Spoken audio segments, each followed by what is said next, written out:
Yesterday's video caused some serious waves, that's for sure. Now, some people have accused me of spreading misinformation. Others corroborated that they picked up deviations at Weaver attack sites.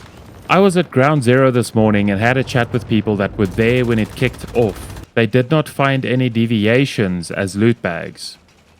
This doesn't mean that they don't drop, so it's not conclusive evidence. There is a slight possibility that the deviations seen at attack sites were trash ones dropped by other players. But more on that a bit later.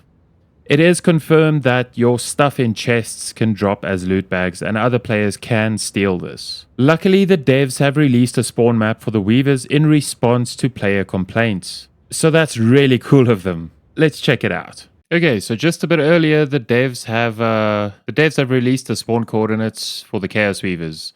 I'm going to take you through this quick. If you don't want to, there'll be a chapter. You can just skip to the spawn map itself. But yeah, let's take a read here. Lately, we've received feedback from players that Chaos Weavers are causing too much damage to their territories. Our intention was for random Chaos Weaver spawns. So the intention was to make them feel random, to create a more challenging survival experience as a core part of the Way of Winter. As the name suggests, Chaos Weavers are the most dangerous enemies in this scenario. Okay. Bringing extreme weather and causing immense destruction, which sounds amazing. To me, at least. Chaos Weavers only spawn in specific areas, so players who build their territories in these areas will likely have their territories destroyed. As a temporary solution, we have marked Chaos Weaver spawn locations on the Way of Winter's map, so you can avoid building your territories near them. Coordinate marks on the map represent all possible Chaos Weaver spawn locations. However, please note that Chaos Weavers will spawn at random marked locations rather than appearing at all locations simultaneously. So there is an element of randomness to this. We will also make the following adjustments based on your feedback.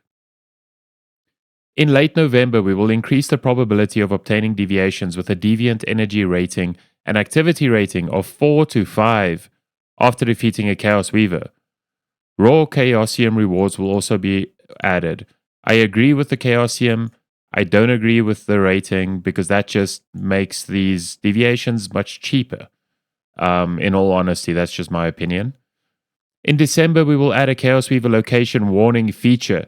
That is brilliant. That's what we wanted. And that's going to help players who, like one guy commented and said he works 12-hour shifts. Imagine that. You're working a 12-hour shift, you get home, you have dinner, and you've got what? An hour or two to spend on the game before you have to hit the bed?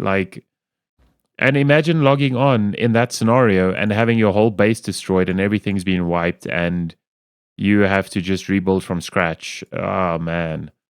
That would suck. So for the sake of those players, that is a brilliant addition. Thank you. Thank you, devs. Super work. In December, we will add a feature that automatically returns items dropped due to Chaos Weaver destruction to your vault. Now that, I don't really agree with because I feel like you should have some losses. However, I'm not sure what's within the dev's power here. If they can only return deviations, that would be perfectly acceptable by me. But again, this is my opinion. I think this will help a lot of players out.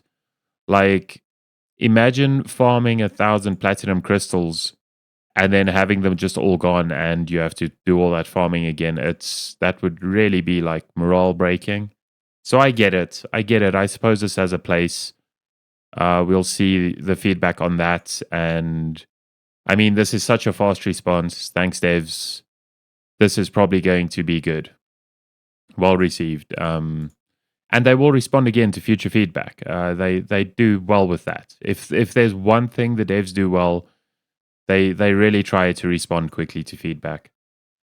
Okay, we hope that these changes will improve your gaming experience. If you have any other suggestions, please let us know via the CodeDev feedback platform.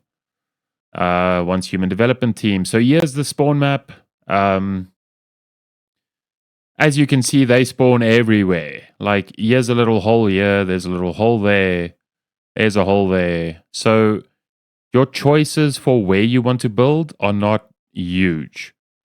Thankfully, the thermal towers have that purpose of they can they can help you produce fuel. They can help you produce polluted water. So having a good spot in a polluted place with oil is not all that critical in this scenario, which is one thing I actually really like about this scenario. The towers make it so that you can settle wherever you think is a pretty place and you can have all the things you would otherwise not be able to get. So yeah, that's the spawn map.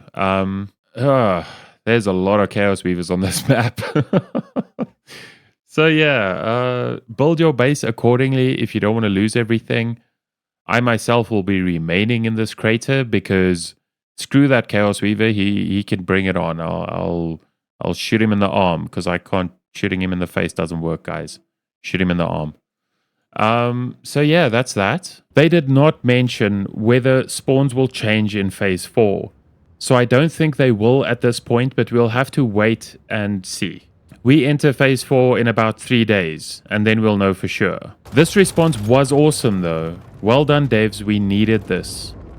You can also go and grab Mr. Kraken's spawn map, which also shows the aggro radius of weavers, which is really helpful.